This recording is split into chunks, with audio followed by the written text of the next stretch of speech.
Sr. Presidente, Srs. e Srs. Deputados, Sr. Dr. José Ramalho, cumprimento.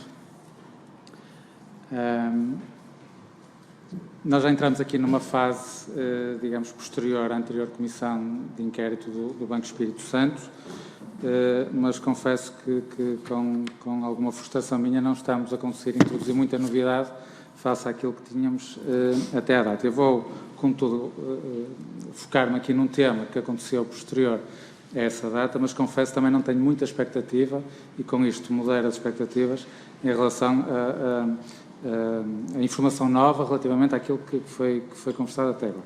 Fazendo um resumo, o Sr. Doutor foi Vice-Governador do Banco de Portugal de 2011 a 2017 e foi o Presidente do Fundo de Resolução de 2014 a 2017, ao final de 2013 até 2017. Portanto, o Sr. Doutor já era o Presidente do Fundo de Resolução a quando da resolução do Banco Espírito Santo e saiu escassas semanas antes de ser firmado o acordo de venda com a Lone Star, o que não deixa de ser no mínimo estranho. A venda do novo banco terá sido um dos acontecimentos mais relevantes, eu diria, da última década em Portugal.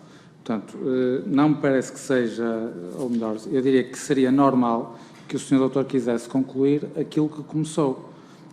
Bem sei, e eu antevejo que a resposta se vai focar naquilo que disse há pouco, o seu mandato tinha terminado em setembro de 2016, portanto, estaria em vias de sair, mas quem ficou de setembro até fevereiro também poderia ficar mais um mês e concluir o processo. Portanto, isto fica muito estranho. Qualquer pessoa teria gosto em acompanhar esta matéria até ao fim, nomeadamente com a importância que tem, que isto tenha acontecido. Das duas, uma, ou o Sr. Doutor quis afastar-se do processo para não ficar associado a esta venda, e se é verdade, gostava que nos dissesse e porquê, ou então foi afastado porque porventura não concordava com algo que estava a ser preparado para aquela altura, ou porque outras pessoas queriam fazer esta venda de outra forma e não queriam que o Sr. Doutor lá estivesse. Eu gostava que se nos pudesse esclarecer, para além da justificação de que o mandato já tinha terminado há uns meses, porque já tinha terminado há alguns meses e não eram mais umas semanas que fariam uma diferença em relação a isto. Então, como estava a dizer, enquanto Vice-Governador do Banco de Portugal e Presidente do Fundo de Resolução, o Sr. Doutor tem um papel importantíssimo em todo este processo, nomeadamente num ponto que é a chave para esta Comissão de Inquérito, que é a questão da venda. Houve uma tentativa falhada, cerca de um ano após a resolução, e houve um acordo que foi celebrado cerca de um ano e meio depois dessa tentativa falhada. E pelo meio aconteceram algumas coisas, nomeadamente a retransmissão das obrigações, que melhoraram o balanço do novo banco, portanto, do ativo que estavam a vender. E eu gostava que o Sr. Doutor comparasse as ofertas que tinham a quando da venda falhada com aquilo que foi o acordo com a venda concretizada. Porque o Sr. Doutor há pouco disse que a venda falhada não quiseram fazê-lo porque isso implicava um salto no escuro, e a expressão é sua, de 3, 5 mil milhões de euros.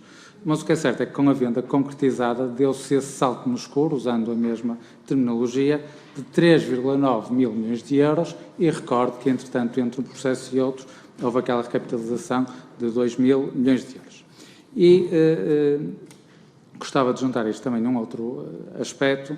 O Sr. Dr. João Costa Pinto, anterior Presidente do Conselho de Auditoria do Banco de Portugal, não na audição que teve aqui na Comissão de Inquérito, mas numa entrevista que deu, eu penso que há cerca de um ano, ele disse o seguinte, e cito: quando se diz que não havia outros compradores, portanto, referindo-se à primeira tentativa, isso não é verdade. Não havia compradores para o caderno de encargos inicial. Nas condições em que foi vendido, não tenho dúvidas de que não surgiam nenhum nem dois compradores, porque qualquer potencial comprador ficaria encantado por estar no lugar da Lone Star. Fim de citação. E isto leva-me a reforçar aqui a comparação entre uma e outra opção na sua perspectiva, porque eu penso que não haverá ninguém em Portugal melhor colocado que o Sr. Doutor para fazer essa análise fruto das funções que assumiu, que, a ser verdade, aquilo que o Dr. Costa Pinto disse aqui há uns tempos, acho que isto deve ser uma reflexão de todos nós. Muito obrigado, Sr. Presidente. Muito obrigado, Sr.